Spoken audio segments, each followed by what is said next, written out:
জিহাদকে নিয়ে সিআইডির পুনর্নির্মাণ। এমপি খুনে কসাই জিহাদকে নিয়ে সিআইডির পুনর্নির্মাণ। নিউ টাউনের ফ্ল্যাটে জিহাদকে নিয়ে পুনর্নির্মাণ।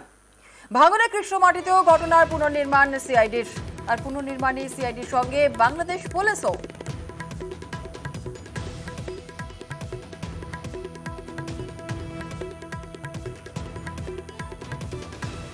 তদন্তের স্বার্থে আমরা ঘটনাস্থল পরিদর্শন করেছি।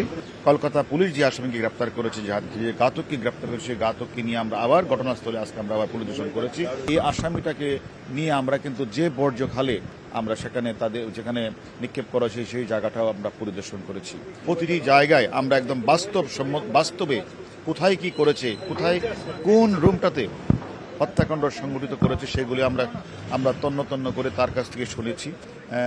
সিআইডি সহযোগিতায় তারা সেখানে তাদের নিয়ে গেলেন, আমরাও সেখানে ছিলাম। আমি মনে করি যে এই যে ঘটনাটা, এটা একটা অনেক দিনের পরিকল্পিত এবং প্ল্যান করে ঠান্ডা মাথায় তারা এই ধরনের হত্যাকাণ্ডটি তারা ঘটিয়েছে।